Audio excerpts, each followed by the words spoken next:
I think we all struggle with that feeling of you're missing out. And I'm here to tell you, you're not. You're not missing anything. I've been there. I've done that. You go online and look, you want to be an entrepreneur, build your business, and you see these events and these mastermind groups, and look how awesome it is. Or there's these adventure ones. Oh, here we are, doing a dune buggy with my 7-figure friends. And then people are wearing the same t-shirts and doing cool signs. And you feel like you're missing out. And only I could be with them. That's the key, right? Now, what I'm going to share with you is something that it might even hurt my business down the road because I might start doing live events again, but that's okay. You really are not missing anything. About 10 years ago, I was deep in the world of events. I was speaking on stages in front of hundreds and hundreds of people. I was running my own events with hundreds of people, and I get it, right? From the outside, it looks like, oh my God, I need to be in that room. But when I decided, look, I want to focus on my kids were really young at that time. They're now 15, 17, 19, and 21, but they were like babies at the time. I'm like, I'm missing stuff. I don't want to miss anything anymore. And I decided to not do any events. I went cold turkey. I didn't speak at events. I didn't have my events. I didn't travel to events for 6 straight years. And here's the crazy thing. My business grew because all that time I spent traveling and all the money and all the distraction, it actually hurt my business. But when I stopped, I said, let me sit down and just focus on my business and not worrying about trying to build my network, or your network is your net worth, your net worth is your net worth. Like, it's crap, right? It's, oh, if you meet people, they're going to help you. They're going to help build your business. No, they're not. They're really, really not. The amount of people I've helped over the years for free, some really, really big name people now that had far bigger influence and followers than I do now because I retreated. If I reach out to them, oh, do you think you could mention this? Silence. Or no, it's not the right fit, even though I help them. And I'm not saying this to get your pity. I'm saying that's the reality. The only one who's going to help you build your business and truly cares the most about your business is you. It's you. The minute you realize it, all the pressure goes away. All the FOMO goes away. It's complete independence. I think the best example of that is one of my longtime friends and students, Jeff Cavalier, who said from the beginning, Ryan, I want to build a business where I don't want to depend on other people. I just want to do my own thing.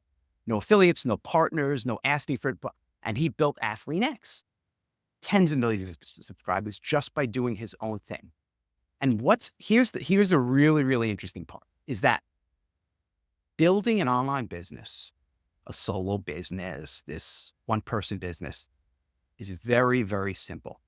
Once you figure out the specifics, the tactics, and by the way, I have a little flywheel breaking that down. If you want that, just type flywheel below.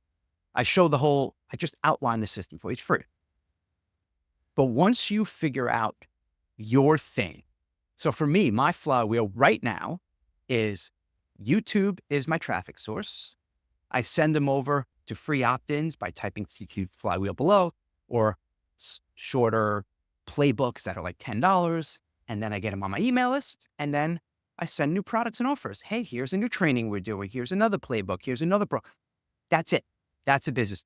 The minute you figure that out for you, what's your flywheel? What's your traffic? What's your opt-in? What are you offering? Like, what are you selling? Everything becomes simple. And then here's the hard part. You ready? You got to friggin' do it.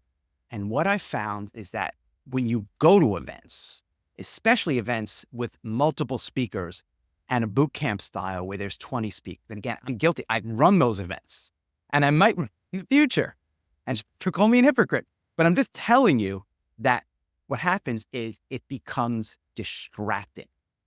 And I was just asked to attend an event, like this high level event. They wanted me there because they wanted to promote, oh, Ryan's coming out of the basement and is going to attend this event. I said, no, thanks. I know what I have to do. I'm good with my business. And being there is only going to distract me. Because you know what's going to happen? I'm going to see someone who gets up there and does a presentation Here's how I got 7 million people on my YouTube thing by doing this editing intro and this thing. And all of a sudden, and if you're like me, you get distracted. I'm like a little squirrel just chasing the nut and just looking for that next thing, that little, oh my God, that's the hack that. And then it takes me off of the day-to-day putting your head down, doing the work thing. And that happens to you when you're jumping in and out of all these things, and especially attending events and following a million different people. Follow the one or two people whose message vibes with you, whose business that you want to model. And you're like, okay, that's my girl, that's my guy. Follow them, stay focused, and ignore this thing of, oh, you have to be constantly going to events. There's one guy, a friend of mine, I'm not going to say his name, very, very, very well known in personal development. He once did a post, something to the effect of, the only successful people and the most successful people are the ones who go to all the events. And I remember replying, I said, it's actually the opposite. They're the ones that are most distracted. And if you actually go to them and you speak to them, they've never done anything. They're always looking for the next thing. The most successful ones, the Jeff Cavaliers of the world, another longtime student, Mike Geary, who does like 8 figures a year without leaving his house. He doesn't go to these events. My most successful students keep their heads down and get the work done. It ain't sexy, but that's how it works. So if you're feeling badly, you feel like you're missing out, you feel like everyone's getting ahead, don't worry about them. Don't worry about the FOMO. Don't feel like you have to be everywhere. Just figure out your what I call GTB, your grow, your type, your bank. Your grow is your traffic. What's your platform? The type is the email, is keeping in touch with them. And bank is the monetization. What are you going to offer on the back end to monetize, to sell? And maybe you're a super affiliate. Maybe it's your own products. Maybe it's a membership, whatever it is. But once you figure that thing out, you just get to work. And there's going to be ups and there's going to be downs. You're going to have a video that does great and pops and one that bombs. You're going to have a post that goes viral and one that doesn't. But you sit and you do it and you ignore the FOMO. And of course, you type in flywheel below because you want to get my free flywheel, because you want to see how this all works together. I'm not selling anything. It's free, but just avoid that FOMO, head down. And I've got another video for you and so much more to come. Watch this next video, like, subscribe. I'll see you in the next one.